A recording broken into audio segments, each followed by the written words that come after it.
तो कभी माँ बनी नहीं तो तू क्या समझे माँ होती कैसी है? एक बात और सुन,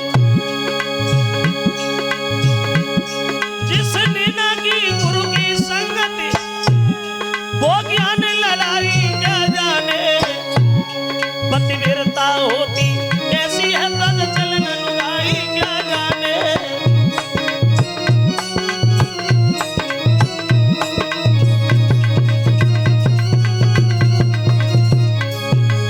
और सुनो, जाने ना जागी छाछ कभी वो दूध मलाई क्या जाने, जाके ना गई हो भाई में भाई वो पीर पराई क्या जाने।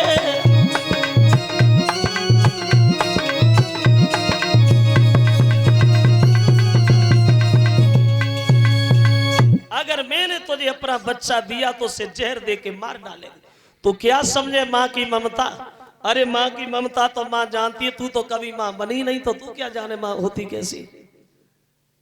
एक काम करोगे क्या, अगर तुझे रहना है तो घर में तेरे लिए कोई जगह खाली नहीं, अगर रहना है तो जा खेतों पे जाके रहोगे, भाई हम एक झोंपड़ी डलवाएंगे, उसी में हम एक चाकी रखवाएंगे, एक शेर जो रोज भिजवाएंगे, जौ की रोटी नमक के साथ तुझे खानी पड़ेगी।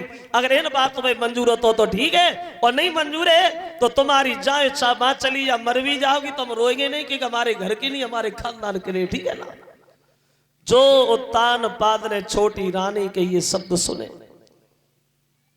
आंखों से आंसू निकले आए, तो बड़ी रानी ने अपने पति के आंसू पोंछे के बाद कही, महाराज आप क्यों रोए, आप क्यों रोए?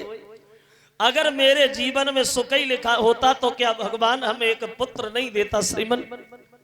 जो सोती हमसे कह रही और बासे न मोए कोई उजर, और एक शेर पति जो बहुत हुई और मैं तो ताई में कर ले गुजर।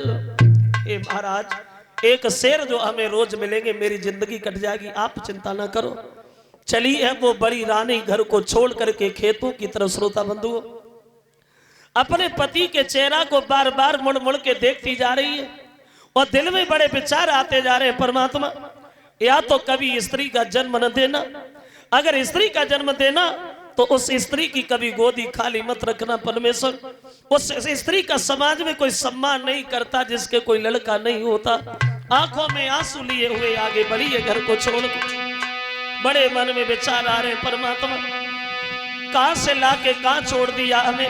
और मन में विचार करती है कि आँखिन में आंसू भरी आए और घर से महारानी चली दी।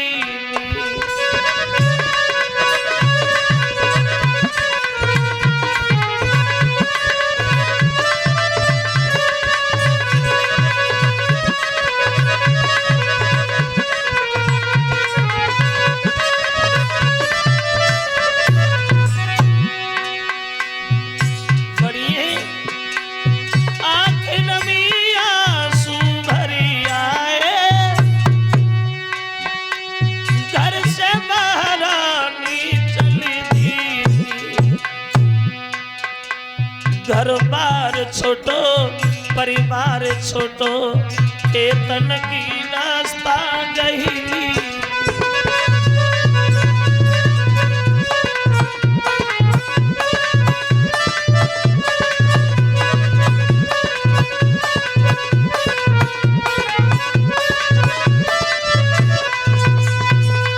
चलिए घर को छोड़ करके खेतों की तरफ।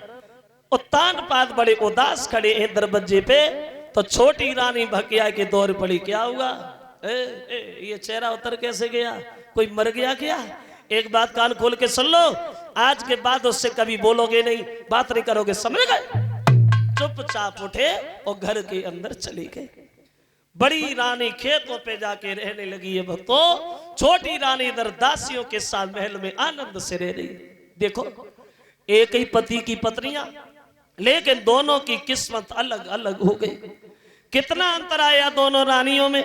एक कवि कहता है, एक इधर आंगन में बड़े बिस्तर पे सुंदर से आसन पे लेटी है, तो उधर एक ठीक दोपहर में जंगल से लकड़ियां इकट्ठी कर रही है, एक इधर बढ़िया बढ़िया पौष्टिक भोजन खा रही है, तो दूसरी उधर खेतों पे एक जौ की रोटी नमक के साथ खा के अपना पेट भर रही है। एक बड़े सुंदर सुंदर वस्त्राभूषणों से सजी है, तो दूसरी उधर खेतों पे एक फटी पुरानी साड़ी पहने हुए है। देखो एक ही पति की पत्नियां, लेकिन किस्मत दोनों की अलग अलग हो गई। कितना अंतर आया दोनों में। तो छोटी रानी महल में दासिन संग मौज उड़ावे,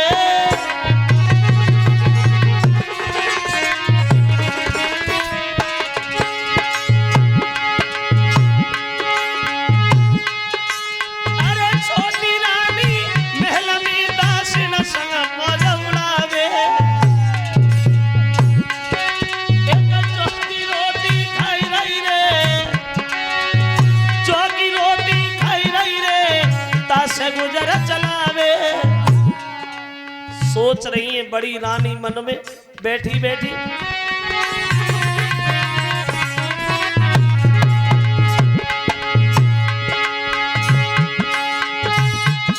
महाराज की बन गई हमसे भारी भूल, और जिनको समझी फूल गई है बन बैठे रसूल।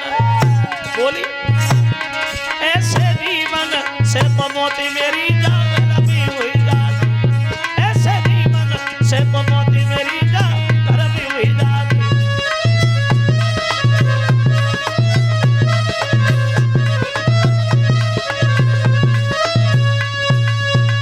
मुसीबतों का सामना खेतों पे बड़ी रानी और छोटी रानी बड़े आनंद से घर में रह रही है। और एक बात ध्यान रखना भक्तों, जिस प्राणी के सब सहारे छूट जाते हैं और अपने भी जब रूठ जाते हैं, तो आदमी को आत्महत्या के अलावा बाद में कुछ दिखा ही नहीं देता। देख लिया बड़ी रानी ने मेरा दुनिया में कोई नहीं है, तो एक दिन रात के अंधेरे में घर से मरने के लिए जंगल को निकली गई। जा तो वन में रही है, लेकिन मन में विचार आ रहे हैं, परमात्मा मैंने आज तक अपने पति के बिना पूछे कदम आगे नहीं रखा, और आज मैं मरने जा रही हूं, लेकिन मुझे ये क्या खबर थी कि मेरी जिंदगी इस मोड़ पे ले जाके खड़ा करेगी। बड़े दिल में विचार है और सोच रही है कि क्या खबर थी हमें एक बेटा बिना, जीवन मेरा धूलिए हो जाएगा, क्या खबर थी हमें।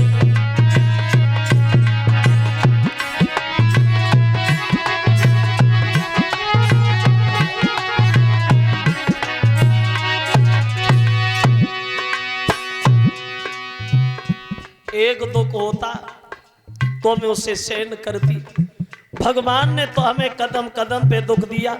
और बोली पहला दुख मेरी गोदी खाली रही, दूसरा दुख पति की बाई छूटी गई, तीसरा दुख किस्मत कहाँ ले गई, इसी गम में मेरा दम निकल जाएगा, क्या खबर थी हमें।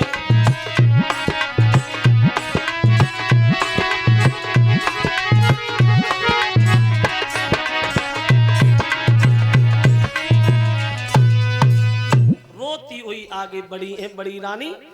अंधेरी रात है, कोई नहीं दिखाई दे रहा है, सुनसान रात में मरने के लिए पानी खोजने लगे। अकस्मात देवर्षि नारद सामने खड़े हो गए। कौन हो? पागलों की तरह भागती जा रही हो?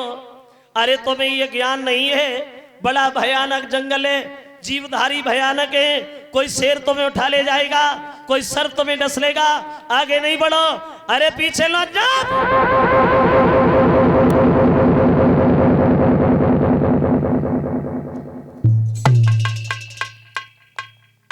बड़ी रानी खड़ी हो गई, बोली बाबा जी मैं तो मरने आई हूं। नारद कहने लगे पागल है बेटी, मरने आई। जो पत्ता एक बार डाली से छूट के जमीन पे गिर जाता है, वो पत्ता कभी दोबारा डाली में नहीं जुड़ता। इंसान क्रोध में आकर के अपनी आत्महत्या तो कर लेता है, लेकिन उसकी आत्मा को कभी शांति नहीं मिलती बेटी। जो लोग जहर खा के मरते, फांसी लगा के मरते, आग में जल के मर तो जाते, लेकिन बाद में बहुत पछताते हैं बेटी, काहे को मरने आई, काहे को सोने से शरीर को आग में झोंक रही है, क्यों मर रही है। कहने लगी बाबा जी मेरे कोई लड़का नहीं होगा इसलिए। नारद हंसने लगे, हाँ लड़का नहीं होगा इसलिए, मर जाएगी तो क्या लड़का हो जाएगा, अरे घर पे जा, आगे नहीं बढ़ो। कहने लगी महाराज मैं नहीं जाऊंगी। क्या बिल्कुल नहीं जाऊंगी। तो नारद के दिल में थोड़ा तरस आ गया, बोले अब मरी रही है तो मरो नहीं, मरो नहीं, तो घर पे वापस जाओ, अब हम तुम्हें ये वचन देते हैं कि अब तुम्हारे लड़का होगा, जाओ घर जाओ। बड़ी रानी हंसने लगी, बोले आज हमारे समझ में आया कि महात्मा भी झूठ बोल लेते हैं। अरे जब हमारे कुछ नहीं हुआ तो हमने अपने पति की दूसरी शादी कराई, मेरी सौत घर में बैठी है, आज तक उसके कुछ हुआ नहीं, और आप ये कह रहे मेरे। नारद जी बोले हाँ बेटी तेरे, महात्मा कभी झूठ नहीं बोलते हैं बेटी, और जो झूठ बोलते हैं वो दूसरे को नहीं बल्कि खुद को ही धोखा देते हैं। तू घर पे जा, अब तेरे लड़का होगा। अब बोले बेटी कि तेरी गोदी में, बोले कि तेरी गोदी में लला एक आई जाएगा, घर लौट जाइए।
ऐसा लड़का होगा बेटी तेरे, जब तक ये सूरज चांद रहेगा लोग तेरे बच्चे का नाम लेंगे।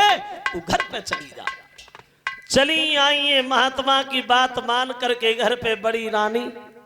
अब टूटी सी चारपाई पे आके लेट तो गई लेकिन नींद नहीं आई। वही महात्मा की बातें ध्यान में आ रही है। परमात्मा कौन सा वो दिन होगा जब महात्मा की कई बात सच होगी? कौन सा वो समय आएगा जब एक नन्हा सा बालक मेरी गोदी में खेलेगा? कौन सी वो घड़ी होगी जब सब लोग हमें सम्मान की दृष्टि से देखेंगे? अब लेट गई लेकिन नींद नहीं आई। बड़ी रानी ऐसा ही